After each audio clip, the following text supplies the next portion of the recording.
హరే కృష్ణ ఆత్మబంధువులకు నేను ప్రీవియస్ ఎపిసోడ్లో fatty liver గురించి చర్చించానండి. దయచేసి ఆ యొక్క వీడియో లింక్ ఈ యొక్క వీడియోలో కింద డిస్క్రిప్షన్లో ఉంది. దయచేసి అది చూడండి వాళ్ళు. యాక్చువల్గా ఫ్యాటీ లివర్ ఎలా వస్తుందో దాంట్లో చాలా వివరంగా ఎక్స్ప్లెయిన్ చేశాను. సో మనం ఇప్పుడు ఫ్యాటీ లివర్ను ఎలా తగ్గించుకోవాలి అనేది చర్చిద్దాం. బేసికల్గా ఫ్యాటీ లివర్ అనేది ఫ్యాట్ సరి అయినటువంటి ఫ్యాట్ ఇవ్వకపోతే వస్తుంది. ఇది ఇంపార్టెంట్. అయితే చాలామంది ఫ్యాట్ ఎక్కువ తింటే ఫ్యాటీ లివర్ వస్తుంది అనుకుంటారండి. కాదు, సరి అయినటువంటి ఫ్యాట్ అనమాట. అంటే సరి అయినటువంటి ఫ్యాట్ అంటే మనం చెప్పాను కదా, అసంతృప్త ఫ్యాట్, సంతృప్త ఫ్యాట్స్ అని రెండు రకాలు ఉన్నాయి అనమాట. ఈ యొక్క అసంతృప్త ఫ్యాట్స్ సరిగా అంటే పచనం కానటువంటి అంటే సరిగా డైజెస్ట్ కానటువంటి ఫ్యాట్స్ పోయి అవి అతుక్కుంటాయి అన్నమాట. సో ఇది మెయిన్ ప్రాబ్లం. సో మనం ఇప్పుడు ఏం చేయాలంటే ఈ యొక్క ఫ్యాటీ లివర్ ఉందనుకోండి, ఎలా తగ్గించుకోవచ్చు. అయితే మేజర్గా fatty liver 1 grade and fatty liver 2nd grade and fatty liver 3rd grade, ఈ మూడింటిని జాగ్రత్తగా మనం డైటరీ అంటే చేయగలిగితే, సబ్స్టిట్యూట్ చేయగలిగితే ఖచ్చితంగా తగ్గించుకోవచ్చు. First diet. అయితే జీవన విధానాన్ని మార్చుకున్నాం. నెంబర్ 1 సెడిమెంటరీ లైఫ్ను మార్చుకోవాలి. సెడిమెంటరీ లైఫ్ అంటే ఒక దగ్గర కూర్చొని ఉండేటువంటి జీవితాన్ని మనం మార్చుకొని బాగా ఎక్సర్సైజ్ చేయడం, ఎవరికి వీలైతే వాళ్ళు వాకింగ్ చేయడం, రన్నింగ్ చేయడం, స్కిప్పింగ్ చేయడం, స్విమ్మింగ్ చేయడం, జాగింగ్ చేయడం, ఏదైనా జిమ్లో ఏదైనా వర్కౌట్ చేయడం, బాగా కష్టపడాలన్నమాట. చెమటలు కారేటట్టుగా శరీరాన్ని కనుక వర్కౌట్ చేస్తే ఖచ్చితంగా ఈ యొక్క ఫ్యాట్ కరుగుతుంది. ఇది number 1. Number 2 vitamin D supplements కాకుండా సూర్యరశ్మిలో ఖచ్చితంగా రోజు అంటే 11 గంటల నుంచి మధ్యాహ్నం 2 గంటల వరకు ఒక 20 నిమిషాల పాటు ఎండలో ఉండేటట్టు చూసుకోవాలి. అదేంటి మీరు పొద్దున కదా అందరు చెప్పేది అంటే కరెక్టే, కానీ పొద్దున కంటే 11 o'clock to 1 o'clock 2 o'clock వరకు చాలా ఫాస్ట్గా మన శరీరం విటమిన్ డి తయారు చేసుకుంటుంది. సో విటమిన్ డి లేకపోతే కూడా మనకు లివర్కు చాలా ఇష్యూస్ వస్తాయి. ఇది నెంబర్ 2. నెంబర్ 3 ఏంటంటే ఫస్ట్ మనకు కావాల్సినంత వాటర్ తీసుకోవాలండి. చాలామంది వాటర్ సరిగా తీసుకోక కూడా ప్రాబ్లం వస్తుంది. సో వాళ్ళ యొక్క శరీరాన్ని బట్టి, వాళ్ళ యొక్క వాతావరణాన్ని బట్టి, వాళ్ళ యొక్క పనిని బట్టి 2 లీటర్స్ నుంచి 4 లీటర్ వరకు వాటర్ తీసుకోవచ్చు. మినిమం అయితే 2 లీటర్స్ లేకపోతే ఎవరి శరీరం కూడా మెయింటైన్ కాదు. ఇది main 3rd point. And 4th point is the stress. అంటే స్ట్రెస్ఫుల్ లైఫ్ చాలా ఇంపార్టెంట్. స్ట్రెస్ఫుల్ లైఫ్ వల్ల కూడా ఈ ఫ్యాటీ లివర్ ఛాన్సెస్ ఉన్నాయి. ఎట్లాంటి స్ట్రెస్ఫుల్ లైఫ్ అంటే ఎవరైతే వాళ్ళకు సంతోషంగా ఉండరో, ఆందోళనలో ఉంటారో వాళ్ళకు ఫ్యాటీ లివర్ రావడానికి అవకాశం ఉంది. ఇది ఒక కాజిటివ్ ఫ్యాక్టర్ అనమాట. అండ్ నెంబర్ 4th పాయింట్ ఏంటంటే మీరు సరైనటువంటి ఆహారం అంటే నూనెలు, అంటే మీరు అనుకుంటున్నారు కదా, మీరు బాగా డబుల్ ఫిల్టర్డ్ అంటారు చూడండి, డబుల్ ఫిల్టర్డ్ ఆయిల్ కనుక తీసుకుంటే ప్రాబ్లం వస్తుంది. మనము చెక్క, గానుగ నూనెతో కోల్డ్ ప్రెస్డ్ ఆయిల్, మీరు ఏదైనా ఆయిల్ వాడండి, అది పల్లి నూనె కానీ, కుసుమ నూనె కానీ, ఆవాల నూనె కానీ, కొబ్బరి నూనె కానీ, ఇంకా మీకు అందుబాటులో ఉన్నటువంటి నువ్వుల నూనె కానీ, ఏదైనా నూనె శ్రేష్టము. కాకపోతే అది పచ్చిగా వాడాలండి. అంటే ఎక్కువగా నూనె, పచ్చి నూనె ఎక్కువ తీసుకోవాలి తప్ప బాయిల్ చేయకూడదు. అంటే నూనెను కడాయిలో పెడితే కడాయిలో 600 డిగ్రీల సెంటిగ్రేడ్ వెళ్తుంది అనమాట. నూనె మంచిది కాదు. సో అది కార్సినోజెనిసిక్, అంటే మనకు క్యాన్సర్ కారకాలను క్రియేట్ చేస్తుంది ఆ ఆయిల్. సో ఆయిల్ మనం తాలింపులో వేసుకోవడమే మ్యాక్సిమం, ఇక అంతకంటే ఎక్కువ వేడి చేయకూడదు. నూనెను ఎక్కువగా పచ్చి నూనెను యాడ్ చేయాలి. అంటే ఏదైనా ప్రతిరోజు మీరు చూడండి, ఇడ్లీలో మన పాత వాళ్ళు ఇడ్లీతో పాటు ఇడ్లీ చట్నీ ఉంటుంది. అంటే పల్లి చట్నీ కానీ, పుట్నాల చట్నీ కానీ, కొబ్బరి చట్నీ కానీ ఉంటుంది. ఏదైనా పొడి ఉంటుంది, కంది పొడి కానీ, పెసర పొడి కానీ, నువ్వుల పొడి కానీ, ఏదైనా ఇడ్లీ కారం కానీ ఉంటుంది. తర్వాత సాంబార్ ఉంటుంటుంది, లేకుంటలేదు. అయితే ఇక్కడ ఏం చేసేదంటే మన వాళ్ళు ఇడ్లీలు ఎంబడి ఇంత నెయ్యి కానీ పోస్తారు, లేకుంటే పొడిలో నూనె పోస్తారు.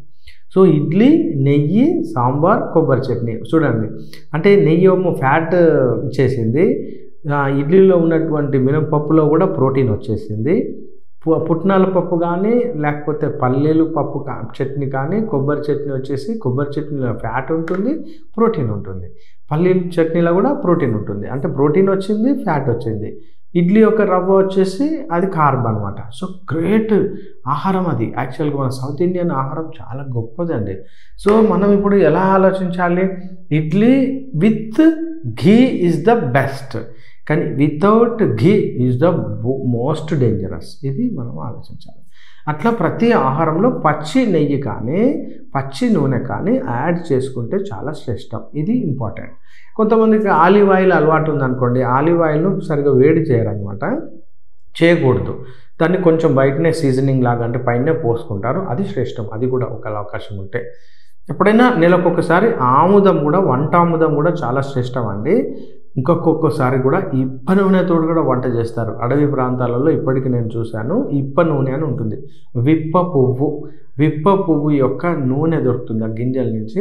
ఆ నూనె కూడా చాలా శ్రేష్టమైన వంటకు చేసేవాళ్ళు, వాడేవాళ్ళు. ఇప్పుడు వాళ్ళు కూడా వాడట్లేదు, తెలియక వాళ్ళు అంటే దాని నుంచి నూనె తీసే పద్ధతి తెలియక వదిలేసినారు. సో మన దేశంలో ఇప్ప నూనె ఉంది, ఆముదం నూనె ఉంది. ఇక మీ అందరికి తెలిసి అన్ని నూనెలు అయితే అన్ని నూనె ఆ నూనెలు వాడుకోవచ్చు. ఇది పచ్చి నూనె వాడుకోవడం. ఇక అంతకుముందు నేను చెప్పింది ఎక్సర్సైజ్ చేయడం, ఎండను కంపల్సరీ చేసుకోవాలి, తర్వాత స్ట్రెస్ను తగ్గించుకోవాలి, నూనెను పచ్చిగా వాడాలి, నూనె వస్తువులు వాడకూడదు. అంటే జంక్ ఫుడ్స్ అస్సలే వాడద్దండి. జంక్ ఫుడ్స్ అంటే రెడీమేడ్ ఫుడ్స్, ఇప్పుడు అప్పడాలు, వడియాలు, పాపడాలు, జంతికలు, లేకుంటే సర్వపిండి, ఇట్లాంటి సర్వపిండిలు అంటే నూనె తక్కువనే ఉంటుంది. నూనెను బాగా బాయిల్ చేయొద్దు, పైన చల్లాలి. సర్వపిండి చేసినప్పుడు ఏదైనా అప్పాలు ఉంటాయి కదా, మురుకులు, గారెలు, సకినాలు, అట్లాంటివి అస్సలే టచ్ చేయొద్దు, అస్సలే తీసుకోవద్దు. నూనె ఎక్కువగా కాగిన దాంట్లో నుంచి అసలే తీసుకోకుండా పచ్చి నూనెను వాడుకోవడం చాలా శ్రేష్టం. అవసరం కూడా వాడాలి, లేకపోతే అది పోదు.